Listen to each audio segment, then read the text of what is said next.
lorsqu'on est enceinte, évitez de consommer des viandes qui sont peu cuites. Ah bon? Oui, une viande peu cuite peut créer ce qu'on appelle quoi? Les toxoplasmoses. Qui veut dire quoi? Qui veut dire que c'est comme si c'est de l'infection que tu as eue. C'est une maladie. Rassurez-vous également de ne pas manger le foie. Le foie des animaux contient ce qu'on appelle les rétinols, la vitamine A. Donc lorsque tu en abuses, l'excès de la vitamine A peut créer aussi parfois des malformations. Les changements hormonaux et les troubles physiques qui accompagnent la période de grossesse font qu'à chaque trimestre de la conception, les besoins de la future maman sont différents. L'alimentation devient délicate parce que importante pour le développement du fœtus. Et donc, quel changement faut-il apporter à son régime alimentaire pendant la grossesse? Et cela chaque trimestre. Vous en saurez plus dans cette vidéo à condition justement que vous restez jusqu'à la fin. Merci d'être avec nous. Aujourd'hui, nous parlerons de l'alimentation justement dans la période de grossesse avec le professeur Oubou Mbamba Jacques. Professeur, merci d'être là encore. Merci à vous. Alors, vous êtes sexologue, diététicien, nutritionniste et puis quoi d'autre comme casquette encore? Il y en a tellement, la liste est longue. Psychothérapeute, expert en chromatothérapie. Ouais. En psychodécoration. D'accord, hein? Voilà. Ok, on va s'arrêter là, surtout. Alors, professeur, aujourd'hui, on parle de l'alimentation hein, au niveau des trimestres de la grossesse. Mais de quelle alimentation il s'agit? Alors, ici, nous parlons d'une alimentation saine, naturelle et équilibrée. Voilà. Parlons d'alimentation saine, on fait allusion à quoi? Une alimentation saine, c'est une alimentation qui apporte tous les éléments nutritifs, mais peu de déchets toxiques à l'organisme. Parce que déjà, le fœtus doit se développer dans un milieu sain, un milieu peu toxique. Il y a eu des examens des analyses de plusieurs liquides amniotiques des femmes. Et il s'est avéré qu'il y a plus de 200 toxines dans le liquide amniotique des femmes. Ça veut dire que la femme, avant la conception, apporte beaucoup de déchets toxiques et même pendant la grossesse. Il va falloir faire très attention, sinon ça peut créer des malformations congénitales et tout ce qui va avec. Et quelles conséquences d'une mauvaise alimentation sur le fœtus? Déjà, vous savez, lorsque une femme est enceinte et surtout qu'il y a par exemple des carences sévères en ce qu'on appelle la vitamine B9, ça peut engendrer ce qu'on appelle quoi? Un avortement spontané, un décollement prématuré du placenta. Ça peut engendrer un faible poids de l'enfant à la naissance. D'accord? Une malformation congénitale. Donc tout cela, ce sont des conséquences liées à des carences sévères, c'est-à-dire de vitamine B9 chez la femme enceinte. C'est pourquoi on encourage la femme, avant de tomber enceinte, d'avoir un bon apport en aliments riches en vitamine B9, tels que les légumes crus. Et surtout à verre feuillu. Et pour éviter toutes ces malformations, lors de la consultation prénatale, on prescrit ce qu'on appelle le FAF, le fer acide folique, pour éviter effectivement la malformation congénitale et tout ce qui va avec. Mais on peut retrouver cela naturellement dans l'alimentation.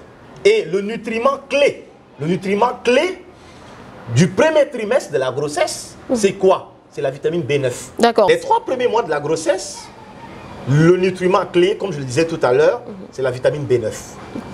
Parce que pour permettre la division cellulaire, permettre à avoir ce qu'on appelle les tubes neurales qui doivent aller et puis former le cerveau, permettre de former la colonne vertébrale et tout le reste, il faut de la vitamine B9. Donc, beaucoup de légumes, par exemple de l'avocat, ça revient toujours dans l'alimentation de la femme. En plus de cela, vous savez qu'à partir de la 3e semaine de la grossesse, ça veut dire que le squelette, l'organe, c'est-à-dire que le fœtus est déjà pratiquement formé. Et donc à ce niveau, il faudrait un bon apport en aliments énergétiques, c'est-à-dire que les aliments riches en glucides, dont les féculents, jouent également un rôle à ce niveau. Et donc pendant les 3 premiers mois, il est important d'augmenter la consommation, manger de manière naturelle, mais se dire que je dois augmenter la consommation des aliments riches en vitamine B9 et en calcium. Est-ce qu'on peut tout manger? Est-ce qu'on peut tout manger au premier trimestre? Oui et non. Ok. Parce qu'il y a par exemple des éléments qui sont toxiques pour le fœtus. Le tabac, les boissons alcoolisées. Les boissons alcoolisées sont toxiques pour le fœtus et même pour le bon développement du fœtus, il faut faire très attention. Au premier trimestre, il y a ce qu'on appelle les sautes d'humeur, les célèbres envies, d'accord? Ce qu'on appelle les signes sympathiques de la grossesse. Elle peut vouloir peut-être vomir, parfois peut-être qu'elle rit avec toi le matin, le soir elle se fâche. Justement. Donc tout ça, ce sont des sautes d'humeur. Et pour cela, au premier trimestre, le papa a un rôle à jouer. Ok.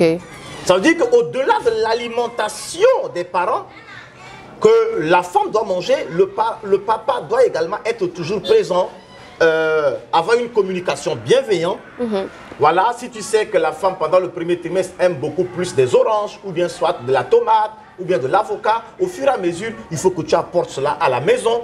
Encourager aussi la femme à manger. Parce que lorsque la femme est enceinte et que souvent elle doit vomir et autres, il y a un manque d'appétit. il y a un manque d'appétit. Okay. Donc il faudrait être toujours là pour l'accompagner. Chérie, ça peut aller. Beaucoup de courage et autres. Parce qu'il y a des femmes qui peuvent vomir pendant tout le premier et le deuxième trimestre de la grossesse. Wow. Et donc le rôle et la présence du papa est capital. Au second trimestre de la grossesse, alors ce qu'il faudrait se dire, c'est qu'il y a besoin de calcium. Le calcium est important au premier trimestre, mais également au second trimestre jusqu'au dernier jour de l'accouchement. Parce que lors de la fabrication, ou bien soit lors du développement du fœtus, les os sont encore fragiles. Et lorsque les os sont fragiles, c'est lorsqu'il y a dépôt de calcium, c'est eux qui vont durcir les os. Et donc, l'alimentation, les aliments riches en calcium, on les retrouve où?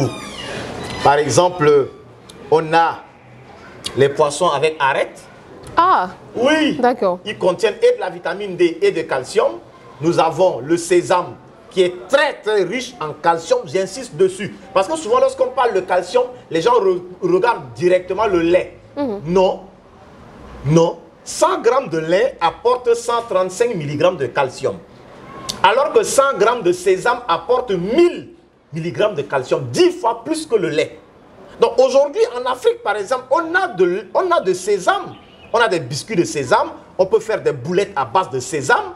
Et donc le fait de consommer étant enceinte et que tu manges de sésame, tu peux apporter assez de calcium de bonne qualité parce que l'absorption se fait à 80%. Donc on peut apporter du calcium. Donc le sésame à consommer au niveau de tous les trimestres, c'est-à-dire sur les 9 mois. Oui, on peut consommer, il n'y a pas de problème pour ça. Au-delà de ça, si on a envie de prendre aussi un peu de lait ou de produits laitiers, il n'y a pas de souci parce que manger c'est un acte de plaisir. Maintenant, ce qu'il faudrait aussi se dire, c'est que à partir du 5e mois de la grossesse, il faudrait maintenant renforcer la vue. Parce que l'enfant va commencer, il sait que d'ici peu, il va commencer à sortir. Donc il va commencer à vouloir fermer ses paupières et vouloir les ouvrir. Et donc à ce niveau, à partir du 5e mois, hein, le fœtus va commencer à sucer les pouces. Tandis que l'enfant même est en stage dès le sein maternel parce qu'il sait qu'il va sortir, il doit téter. Donc l'intelligence sanitaire, c'est-à-dire que c'est inné en nous. Donc à partir du 5e mois, il faut renforcer la vue. D'où les aliments très riches en oméga 3 et en oméga 6. Ce sont des gras et qui sont essentiels. Et on les retrouve où? Parfois, lorsqu'on mange par exemple le poisson herring, on retrouve par exemple de l'oméga 3 ou bien soit on peut aussi avoir de l'huile d'olive extra vierge. Donc à chaque trimestre de grossesse correspond une alimentation spécifique. Et lorsque nous revenons maintenant au dernier trimestre, c'est au dernier trimestre que la femme est souvent fatiguée. Pourquoi? Parce qu'au premier trimestre, elle peut prendre entre 1 à 3 kilos. Au deuxième trimestre, ça peut aller autour de 0,5 à 1 kg. Simplement, c'est au dernier trimestre, à cause de quoi? À cause des dépôts de calcium, à cause également de l'énergie. Le poids d'un bébé ne doit pas être en deçà de 2,7 kg. Normalement. Un poids d'un bébé doit être supérieur ou égal à 2,7, mais pas inférieur. Donc lorsque ton enfant vient au monde et qu'il est autour de 3 kg, c'est bien. Mais quand ça dépasse déjà 3,5 kg, Faut se poser des questions. Pourquoi? C'est au dernier trimestre que la femme, à cause des dépôts du gras, pour aider à ce que lorsque l'enfant va venir au monde, que l'enfant puisse s'adapter au nouveau monde. Mais souvent, on est pressé de donner autre aliment à l'enfant dès que l'enfant vient au monde. D'accord. Et donc, au dernier trimestre, il faut augmenter la consommation des aliments énergétiques, des aliments riches en calcium, mais également des aliments pour continuer à renforcer la vue. Un élément important que je voudrais relever. Lorsqu'on est enceinte, faites attention de ne éviter de consommer des viandes qui sont peu cuites. Ah bon? Oui, une viande peu cuite peut créer ce qu'on appelle quoi? Les toxoplasmoses.